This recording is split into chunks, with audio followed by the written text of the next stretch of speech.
예, 오늘 저희는 이제 에스라서 8장에 와 있습니다. 지난 시간에 이미 역사적인 배경을 좀 말씀을 드렸듯이 1장서부터 6장까지는 제1차 귀환인데요. 70년간의 이 바벨론 포로 생활을 마치고 이제 하나님의 은혜로 이방 왕국 페르시아 왕국의 고레스라고 하는 왕의 칙령에 따라서 이제 1차 귀환이 이루어졌는데, 그것은 스룹바벨이라고 하는 지도자를 중심으로 해서 이루어졌고, 그들은 오자마자 성전 건축을 시작했고, 그 성전 건축은 중간에 방해와 여러 가지 어려움에도 불구하고 결국은 완성되었다.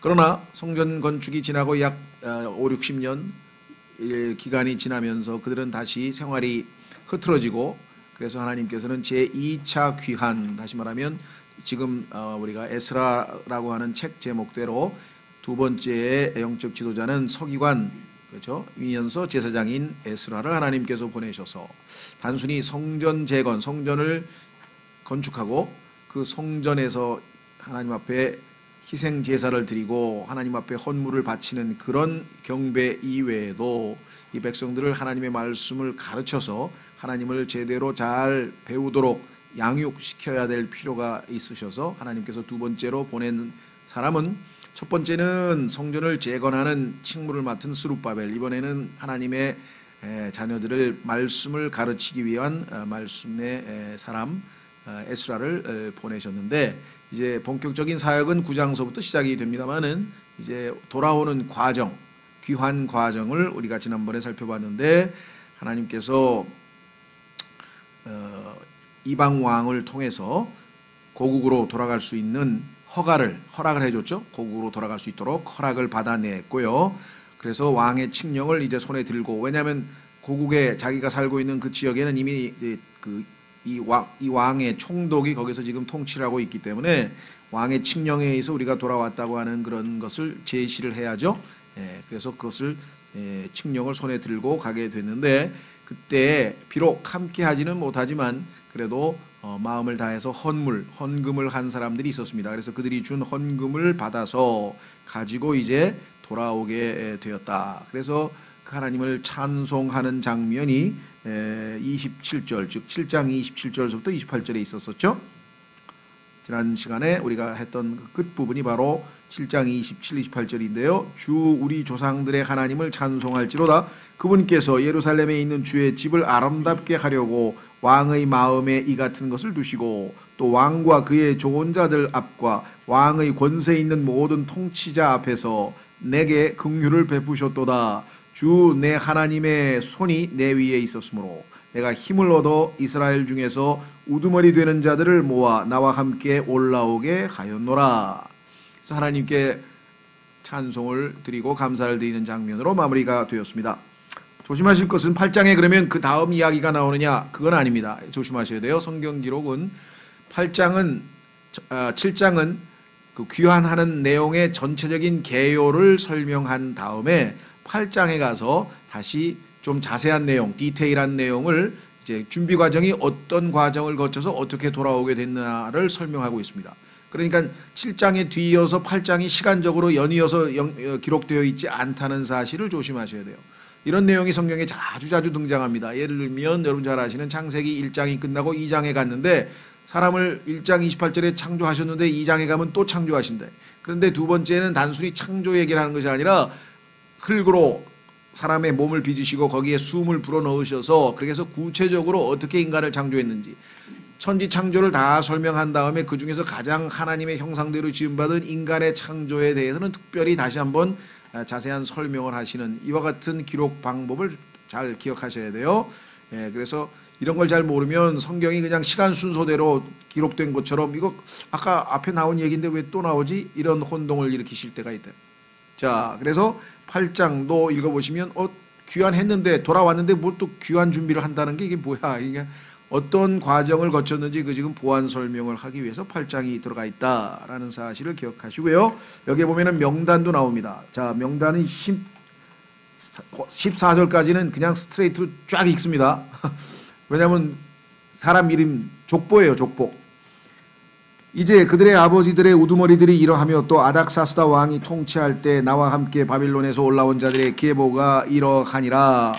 비느하스의 아들들 중에서는 게르솜이요, 이다말의 아들들 중에서는 다니엘이요, 다윗의 아들들 중에서는 핫두스요, 스가냐의 아들들 곧 바로스의 아들들 중에서는 스가라며, 그와 함께 남자들의 계보대로 계수된 자가 150명이요, 바핫모압의 아들들 중에서는 스라히아의 아들 엘리오네이며 그와 함께한 남자가 200명이요, 스가냐의 아들들 중에서는 야하시엘의 아들이며 그와 함께한 남자가 300명이요, 아딘의 아들 중에서는 요나단의 아들 에벳이며 그와 함께한 남자가 50명이요, 또 엘람의 아들들 중에서는 아달랴의 아들 여사야며 그와 함께한 남자가 70명이요, 또 스바랴의 아들들 중에서는 미가엘의 아들 스바랴며 그와 함께한 남자가 80명이요, 요압의 아들들 중에서는 여히엘의 아들 오바댜며 그와 함께한 남자가 218명이며, 또 슬로밋의 아들들 중에서는 요시비아의 아들이며 또 그와 함께한 남자가 160명이요, 또 베베의 아들 중에서는 베베의 아들 스가랴며 그와 함께한 남자가 28명이요, 아스갓의 아들 중에서는 학가단의 아들 요하난이며 그와 함께한 남자가 110명이요, 또 아도니감의 마지막 아들들 중에서 나온 자의 이름은 이러하니 곧 엘리블렛과 여히엘과 스마야며 그들과 함께한 남자가 60명이요, 비그웨의 아들들 중에서는 우데와 사부시며 그들과 함께한 남자가 70명이었더라. 왜 이렇게 자세하게 써놓으셨을까요? 우리가 볼 때는 이거 아마 내일 아침에 한 명도 기억 못할 것 같은데 이름을. 신기하죠. 근데 이 사람들의 이름이 다 생명책에 기록된 사람이기 때문에 우리가 생각할 때는 별 볼 일 없는 사람이지만 하나님 보시기에는 이 사람들이 다 예수 그리스도의 족보와 관련되어 있고 특별한, 그래서 예수 그리스도와 관련되어 있는 것들에 대해서는 하나님께서는 지극한 관심을 보이시고 있고요. 야, 여기에 뭐 세종대왕은 왜 안 나오고 이순신은 왜 안 나오고 징기스칸은 안 나오고 말이야, 알렉산더도 안 나오고 이런 사람들은 안 나와요. 예, 그건 세상 사람들이 볼 때 아주 대단한 사람이지만 하나님 보시기에는 그 사람들은 아무것도 아니네. 왜? 하나님과의 관계에 있어서 아무런 관계가 없을 경우. 그렇죠? 그래서요, 우리가 옆에 있는 형제들이 별 볼 일 없는 것 같아도 이게 다 생명책에 이름이 기록되어 있는 사람들이기 때문에 함부로 대할 수가 없습니다. 자, 한번 확인해 보겠습니다. 빌립보서 4장 3절. 예, 빌립보서 4장 3절. 우리가 볼 때 이건 뭐 직장도 그냥 그저 그렇고 뭐 외모도 별로 그렇고 우리가 보기에는 서로가 뭐 대한민국에서 우리를 알아주는 사람 몇 명 되겠어요. 그럼에도 불구하고 하나님이 알아주시기 때문에 이게 특별한 사람이라는 거죠. 그걸 사람들은 잘 모르겠죠. 빌립보서 4장 3절. 빌립보서 4장 3절. 또 참된 멍의 동료인 내게도 간절히 고나노니 복음 안에서 나와 함께 수고하고 또 클레멘트와 나의 다른 동료 일꾼들과 함께 수고한 저 여자들을 도우라. 그들의 이름이 생명책에 있느니라. 여기 있는 사람들이 지금 다 생명책에 이름이 기록되어 있고 나중에 하늘에 가면 명단에 다 있고 그리스도의 심판석에 서서 상도 얼마큼 받을지 모르지만 하여간 받을 가능성이 있는 사람들인데 우리가 함부로 대할 수는 없다 이 말이지. 함부로 대할 수는 없다. 그렇죠? 예, 그래서 세상의 판단과 우리의 판단은 다릅니다. 물론 히브리서에 가면 하나님께서 생각하시는 영웅들의 명단이 나와 있습니다. 거기에 보면은 삼손도 들어가 있고요. 뭐 하여간 다양한 사람들이 많이 들어가 있는데 세상에서 얘기하는 것과는 기준이 다르다. 그런 의미에서 우리도 성경적 관점을 갖자. 옆에 있는 생명책에 이름이 기록된 사람들, 영원한 생명을 소유한 하나님의 아들들, 다 우리 지체들이 그러한 하나님의 특별한 관심의 대상이라는 사실을 우리가 잊어서는 안 되겠다. 그렇죠? 그것을 우리가 믿기 때문에 이 땅에서 항상 기쁘고 행복하고 정말 의미 있는 삶을 사는 것이지, 그렇지 않고 어차피 뭐 살다 시간 흘러서 죽고 그걸로 끝이다, 아니면 그거 끝나고 나서 또 심판받는다, 이렇게 되면 가망이 없는 인생이죠. 예수 그리스도로 말미암아 정말 우리는 행복한 복된 삶을 살게 된 사람들이다 그랬습니다. 자, 그래서 여기 지금 명단들이 쫙, 우리는 지금 시간이 없어서 할 수 없이 쫙쫙쫙 읽었죠, 그죠? 근데 나중에 만나면은 당신이 그때 거기 에스라에 서 있던 그 사람입니까? 이런 사람을 만날 가능성이 높겠죠, 그렇죠? 15절. 내가 그들을 아바하로 흐르는 강으로 함께 모으고, 그러니까 여행 중에 이제 한 열흘쯤 됐어요. 그래서 이제 저 바벨론에서 한 1000마일 정도를 여행을 가는데 중간에 이제 점검을 하는 겁니다. 예, 점검. 우리도 그렇죠? 예, 이렇게 딱 가면은 하루 이틀 가다가 이제 점검을 쭉 합니다. 우리가 거기서 4개월 동안 장막을 거하니라. 그러니까 뭐 여러 가지 지금 이제 여행 준비를 마지막 우리로 치면 뭐라 그럴까요? 이 저 네팔에 있는 그 저 히말라야 등반할 때 베이스 캠프에 딱 모여가지고 거기서 이제 딱 그래서 이제 마지막 올라가려고 준비하는 그런 준비 과정이죠.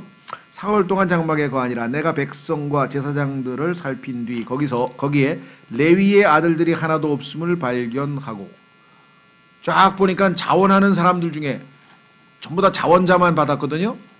그 지원자를 받았는데 자발적으로 지원하는 사람의 명단 중에 보니까 레위 사람들 하나도 없어. 레위 사람들.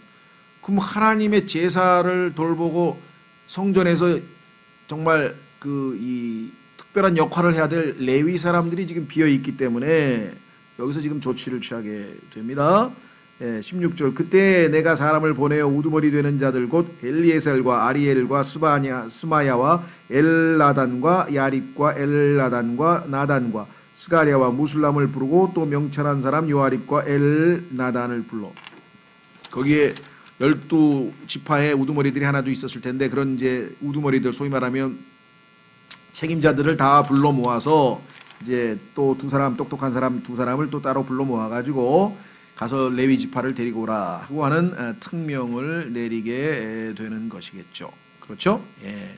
자, 그래서 명령을 주고 그들을 가시비야라는 곳으로 보내어 우두머리 잇도에게 가게 하였으며 또 그들이 잇도와 그의 형제들 즉 가시비야라고 하는 곳에 거하는 느디님 사람들에게 할 말을 일러주어 그들이 우리 하나님의 집을 위하여 섬기는 자들을 우리에게 데려오게 하였더니 이 느디님 사람들은 레위 지파는 아닌데요. 성전에서 봉사하는 사람들입니다. 그러니까 뭐 주로 이제 뭐라고 해 청소 봉사겠죠. 다 이제 성막 같은 걸 깨끗하게 청소하는 그런 봉사하는 사람들인데 그들이 우리 위에 계시는 우리 하나님의 선한 손을 힘입어 이들을 하나님이 또 도와주셨네요. 함께 하셔서 이스라엘의 손자요 레위의 아들인 말리의 아들들 중에서 명철한 사람 하나를 우리에게 데려오고 이게 레위 지파야죠. 예, 하나님의 성막을 책임지고 관리하는 사람 또 세레비야와 그의 아들들과 그의 형제들 18명과 또 하시비야와 그와 함께 무라리 아들들 중에서 여사야와 그의 형제들과 그의 아들들 20명을 데려오며 그러니까 레위 지파에 속한 사람들에는 여러 종류가 있어요. 예를 들면 성막을 텐트를 치게 되면 그 성막을 운반하는 운반 책임자들이 있고 안에 있는 기구들 저희 성막에 사용하는 여러 기구들을 다 모아서 싸서 묶어서 그러한 정리하는 책임자가 있고 그 다음에 성전 안에서 봉사하는 제사장 즉 아론의 아들들은 제사장이기 때문에 실제로 거기서 이제 이 제사를 지내는 희생제를 드리는 그러한 책임을 맡는 사람들도 있고 이렇게 다 레위 지파 여러 몇 지파가 구분이 되어 있는데 이런 사람들을 지금 데리고 왔습니다. 또 느디딤 사람들과 레위 사람들의 섬기는 일을 위해 다윗과 통치자들이 임명한 자들 중에서 220명의 느디님 사람들을 데려왔는데 그들은 다 이름이 명시된 자들이더라. 그래서 분명하게 그 명단에 들어있는 사람들을 다 데리고 왔다. 이렇게 이야기를 했습니다.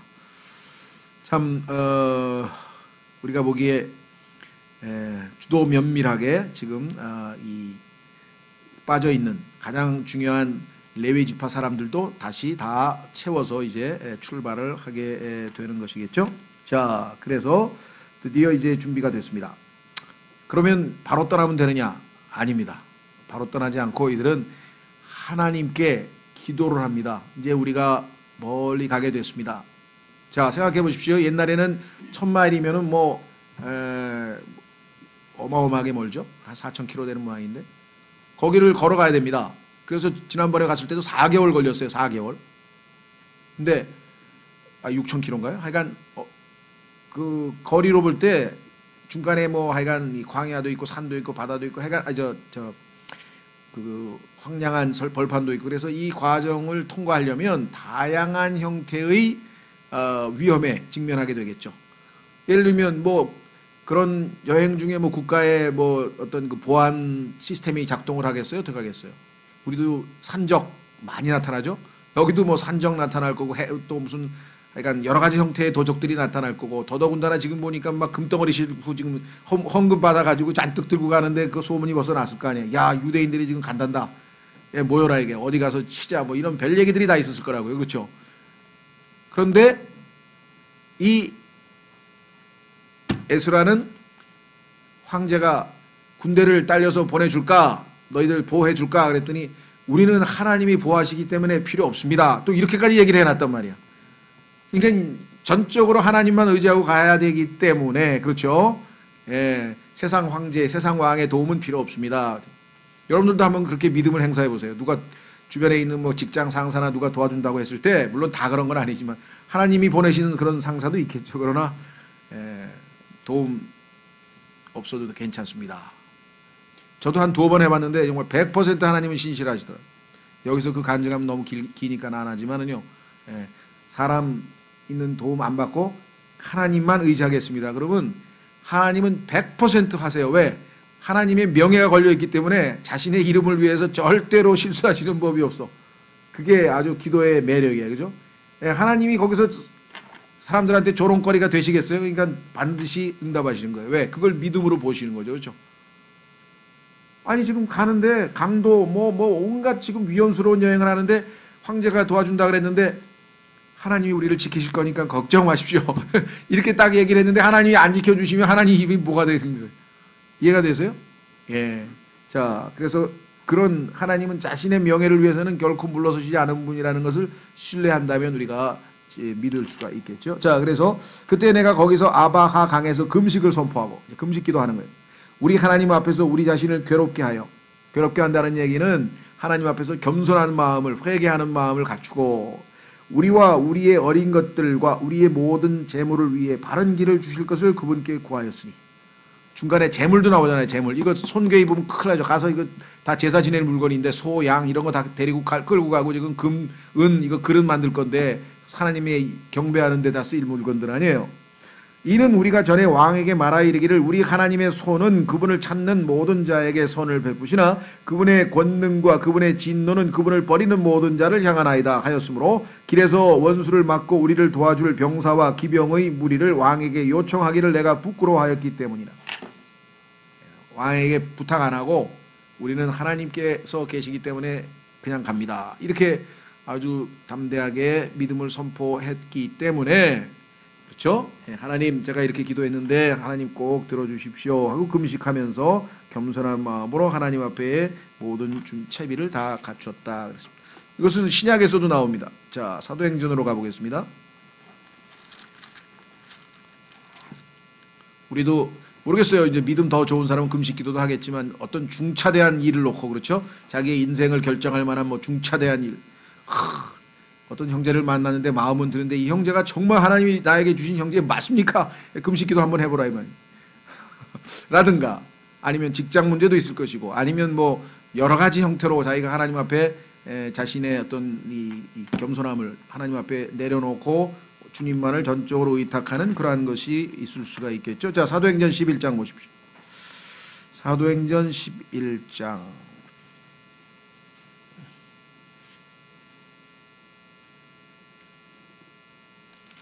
11장이 아니네. 죄송합니다.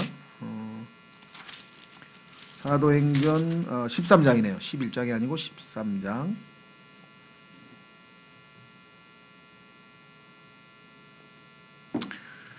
하나님의 사역은 이제 예루살렘에서 예수 그리스도께서 십자가에 돌아가시고 나서 거기서부터 이제 복음이 부활하신 후 폭발적으로 선포가 되기 시작하는데 예루살렘 그 다음에 유다 그 다음에 사마리아 그 다음에 땅끝까지 이렇게 한 단계 한 단계 걸쳐서 나아가는데 그 이방 민족 즉 땅끝까지 가는 그 이방인들을 위한 복음의 전초 기지가 안디옥이라고 했습니다. 지난번 우리 사무엘 김 목사님 오셨을 때도 말씀했었죠. 이 예루살렘은 유대 땅에 있고 이제 유대 땅을 벗어나서 이방으로의 복음 전 세계 요즘으로 치면 세계 복음화 또는 세계 선교에 있어서 전초 기지가 안디옥이었는데 그 안디옥에서 사도 바울이 성경을 쭉 1, 2년 가르치는 와중에 하나님께서 사도 바울을 세계 전역에 보내는 사도로서 또는 선교사로서 부르시는 장면이 여기에 나옵니다. 사도행전 13장 1절, 사도행전 13장 1절. 이제 안디옥에 있던 교회에 어떤 대언자들과 교사들이 있었으니 곧 바나바와 니게르라 하는 시므온과 구레네의 루기오와 사분 영주 헤롯과 함께 양육받은 마나엔과 사울이더라. 그들이 주를 섬기며 금식할 때에 성령님께서 이르시되 내가 바나바와 사울을 불러서, 사울은 바울의 옛 이름입니다. 바나바와 사울을 불러서 시킬 일을 위해 그들을 내게로 구별하라 하시니, 하나님께서 먼저 내가 특별한 목적을 위해서 쓸 테니까 구별하라. 그래서 그들을 구별시켜 놨어요. 그리고 그들이 어떻게 했습니까? 하나님의 뜻에 따라 순종하기 위해서 그들이 금식하며 기도하고 그들에게 안수한 뒤 그들을 보내니라. 그래서 최초의 제1차 선교여행, 즉 사도 바울이 세계 복음화 사역이 바로 여기에서 출발하는데 첫 번째가 바로 금식 기도로 출발했다.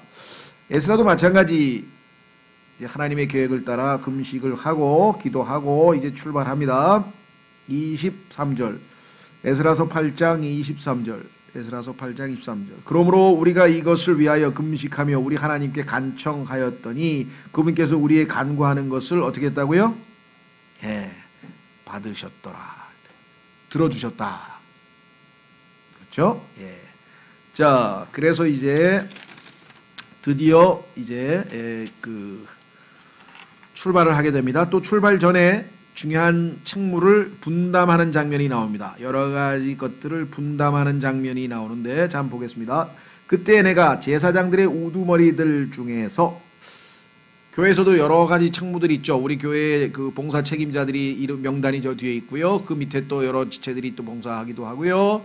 또 뭐 하여간 그런 식으로 여기서 지금 첫째 제사장들입니다. 우두머리들 중에서 12명 곧 세레비야와 하사비야와 그들과 함께한 그들의 형제들 10명을 구별하고 그들에게 왕과 그의 좋은 자들과 그의 귀족들과 또 그 당시 거기 있던 온 이스라엘이 우리 하나님의 집을 위하여 헌물로 드린 은과 금과 기구들을 달아서 주었으니, 무게를 정확하게 재서, 왜냐하면 중간에 차고 생기면 안 되겠죠.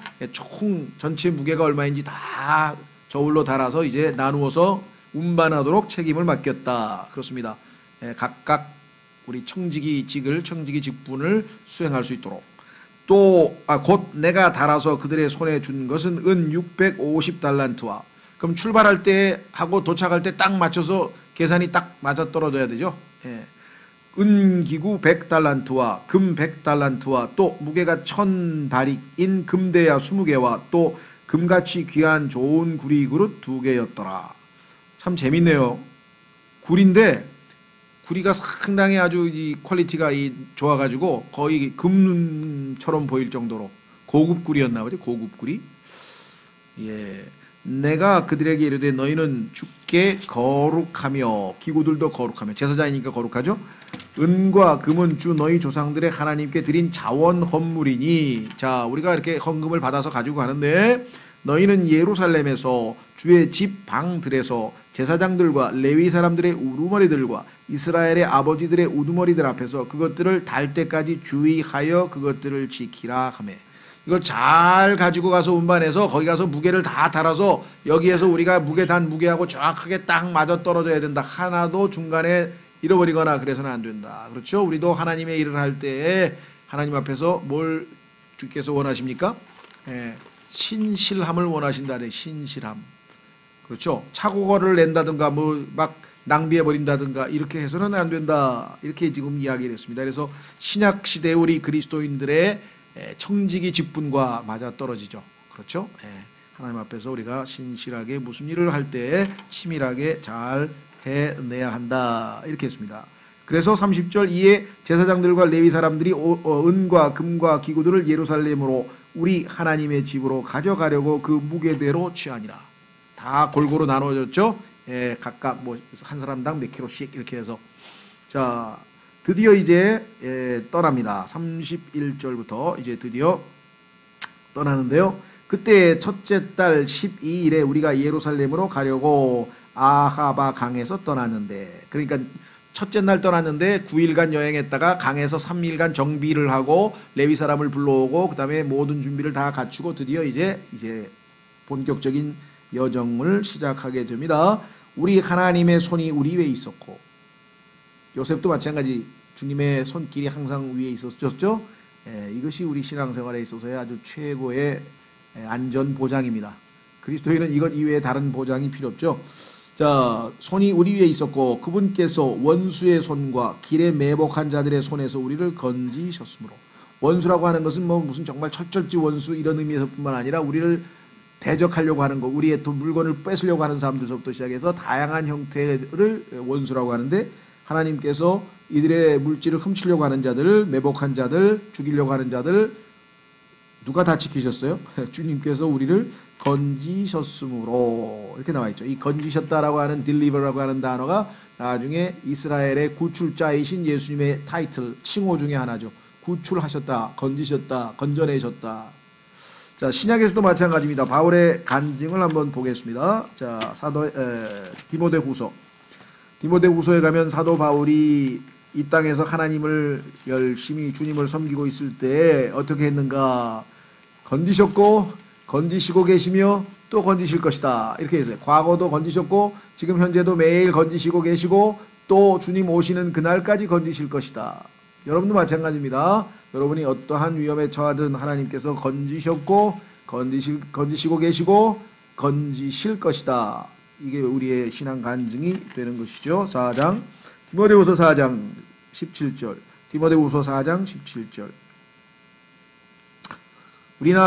우리도 이 사람들처럼 이제 첫 출발을 해서 신앙생활 출발을 해서 이제 하늘나라에 가서 주님 만나는 그때까지 우리가 쭉 항해를 하고 있는 중인데, 이 사람들처럼 중간에 여러 위험과 장애물과 원수들의 그러한 방해에도 불구하고 하나님께서 우리를 지켜 보호하실 것이다. 그래서 구원의 대장이신 그분께서 우리를 영광에 이르게 하실 것이다. 히브리서 2장에 약속되어 있는데, 바울의 경우를 한번 보자. 바울이 이런 신앙 고백을 했습니다. 17절 디모데후서 4장 17절.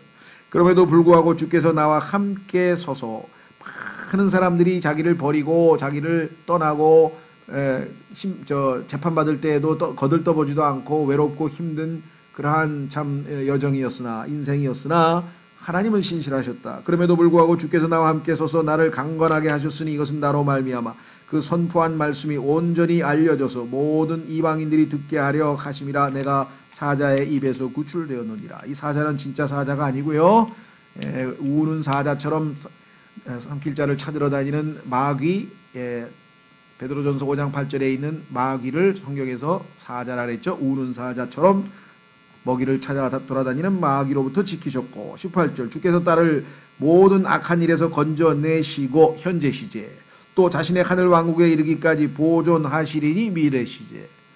하나님께서 지키셨고 지켜주시고 계시고 지키실 것이다 라는 신앙 고백이 바울에게서만 나오는 것이 아니라 수없이 많은 그리스도인들에게서 나오는 것처럼 우리도 이런 확신을 가지고 이 땅에서 믿음으로 산다 그랬습니다. 그래서 하늘나라에 이르기까지 주님이 자신의 자녀들을 지켜 보호하실 것이다. 32절 8장 에스라서 8장 32절. 우리가 예루살렘에 이르러 거기서 사흘 동안 머무니라. 드디어 도착해서 쉬었죠. 휴식을 취하고. 33절 이제 나흘째 되는 날에 우리 하나님의 집에서 제사장인 우리야의 아들 무레못의 손으로 은과 금과 기구들을 달았더라. 하나님께 경배하기 위한 예물들이죠. 비느하스의 아들 엘르아살이 그와 함께하고 레위 사람들 곧 예수아의 아들 요사밧과 빈누이의 아들 노아다가 그들과 함께하며 모든 것을 수대로 세고. 여기 지금 모든 것을 수대로 센다 그랬죠. 그렇죠? 예. 그러니까 이 개수를 다 확인하고 그다음에 무게대로 달았죠. 그때 모든 무게를 기록하였더라. 철저하게 확인해 보니까 출발할 때 왔던 것과 똑같다 이렇게 됐죠. 또 사로잡혀 갔던 자들의 자손 곧 포로 생활에서 벗어나서 온 자들이 이스라엘의 하나님께 번제 헌물 즉 이스라엘을 위한 숫소 12마리와 수량 96마리와 어린 양 77마리와 또 죄 헌물에 쓸 숫염소 12마리를 드렸는데 이 모든 것은 주께 드리는 번제 헌물이더라.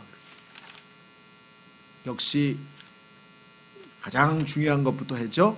하나님께 바칠 것들을 다 확인하고 그 다음에 하나님께 감사하는 그렇죠? 헌신을 다짐하는, 특히 번제 업물은요, 하나님께 우리가 헌신하는 그런 것과 관련되어 있는데, 왜? 불태우잖아요. 우리의 모든 것을 다 불태워서 하나님께 바치는 것이죠. 자, 그래서 드디어 하나님 앞에 모든 순서가 다 하나하나 이루어지게 됐습니다. 그렇죠? 예. 자, 말씀드린 것처럼 우리도 똑같은 방식으로 이들의 여정과 우리의 신앙 여정을 한번 쭉 한번 점검해 보시면, 자, 첫 출발을 했습니다. 첫 출발해서 주님을 따라서 갑니다. 주님 중간에 다양한 형태의 방해가 있고 또 다양하게 우리가 또 넘어지기도 하고, 이러한 모든 과정에 주님께서 바울처럼 지키시면서 끝까지 나중에 가게 되는 것이죠. 중간에 우리에게 주님께서 요구하시는 것은 신실함이다. 그래, 신실함. 왜 그렇습니까?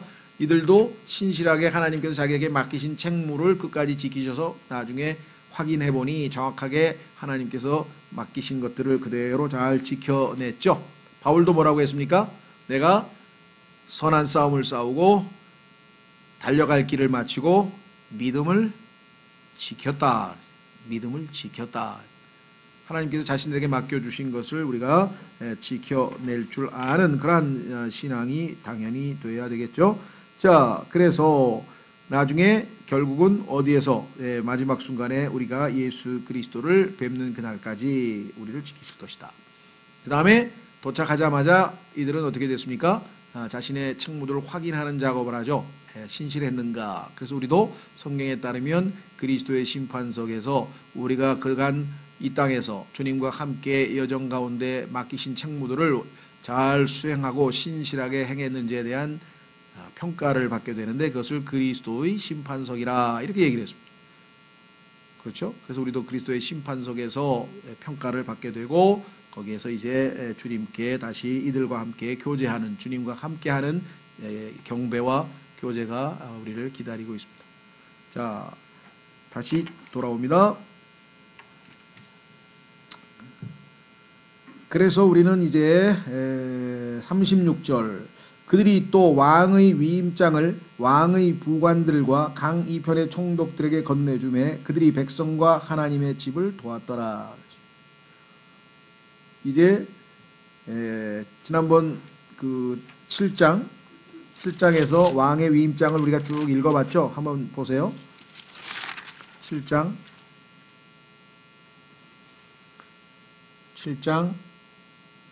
11절 7장 11절에 보니까, 이제 아닥사스다 왕이 제사장 겸 서기관 곧 주의 명령의 말씀들과 이스라엘에게 주신 그분의 법규를 맡은 서기관 에스라에게 준 편지의 사본이 이러하니라. 하늘의 왕 아닥사스다는 하늘의 하나님의 율법을 맡은 제사장 겸 서기관인 에스라에게 편지를 보내노니 완전한 평강이 이때 있을지어다. 내가 칙령을 내리노니 내 영토에 있는 이스라엘 백성과 그의 제사장들과 레위 사람들 중에서 자원하여 예루살렘으로 올라가려고 마음먹은 자들은 다 너와 함께 갈지어다 하면서 쫙 해서 지금 칙령의 내용이 26절까지 나와 있었단 말이에요. 그렇죠? 그래서 이것을 왕이 보낸 편지입니다 라고 그 총독에게 이제 맡기게 되는 것이겠죠. 그렇죠. 예.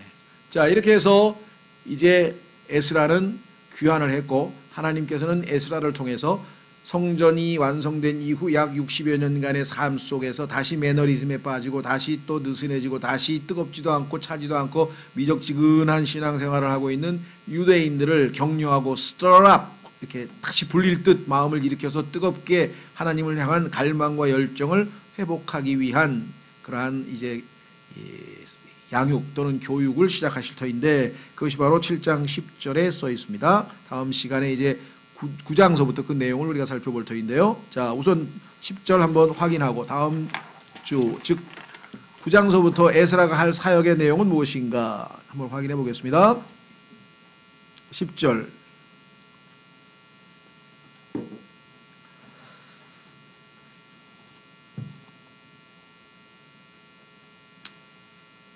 이는 그 예루살렘에 온 내용이 9절에 있죠. 그가 첫째 달 초하루에 바벨론에서 떠나 올라오기 시작하여 그의 하나님의 선하신 손이 그 위에 있었으므로 다섯째 달 초하루에 예루살렘에 이르렀더라. 그러면 딱 몇 개월 걸린 겁니까? 둘, 셋, 넷, 다섯. 그렇죠. 4개월 걸렸잖아요. 4개월. 만 4개월. 정확하게. 여기 나와 있죠. 네.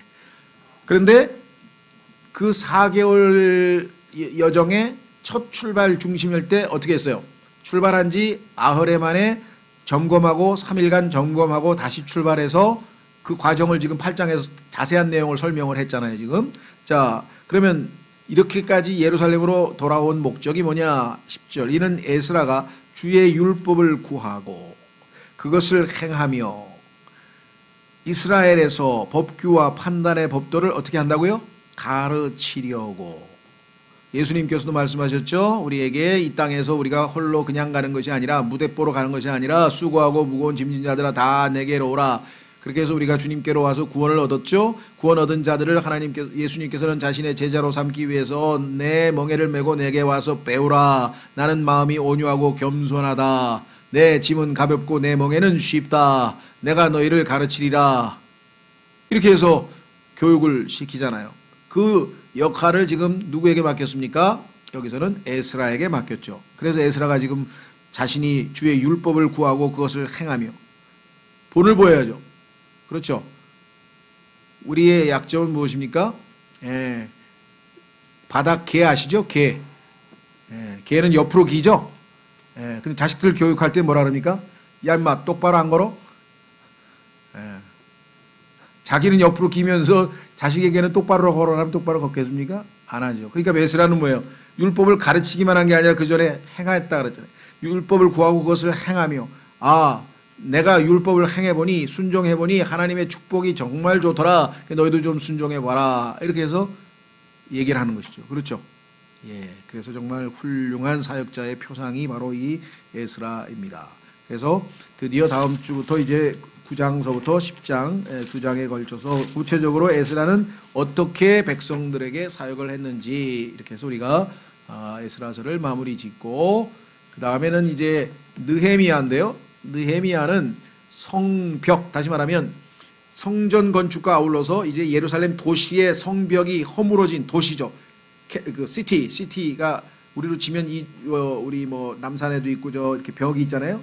외군들이 침입해 올 때 막기 위해서 성을 쌓는데 그게 막 벽이 허물어지고 다 무너지고 뭐 문도 다 막 망가지고 그랬기 때문에 이 성벽을 재건하는데 그것을 finish 완성해서 이제 이 성 안에서 공동체로서 사랑의 공동체로서의 하나님의 집이 그 공동생활이 신앙생활이 완벽하게 이루어지도록 피니시 마지막을 장식할 느헤미야가 제 3차 귀환으로 돌아옵니다. 그렇게 해서 이제 새롭게 70년간 포로 기간을 마치고 이스라엘 사람들이 새로운 출발을 하게 되는 것이 바로 이 에스라 그다음에 뭐였어요? 느헤미야. 그렇죠? 자, 그리고 우리는 이제 역사서의 욥기 바로 직전에 그 유명한 에스더라고 하는 또 다른 여기서 이제 수요 아마 이 성경 공부는 수요일 날은 일단은 역사서 에스더까지 일단 가고 그 다음에는 이제 또 모르죠. 기도해보고 이제 그 다음 공부가 무엇인지는 일단은 에스더까지 우리가 공부할 생각입니다. 그렇게 하시고 자 여러분들이 흩어져서 서로 위해서 같이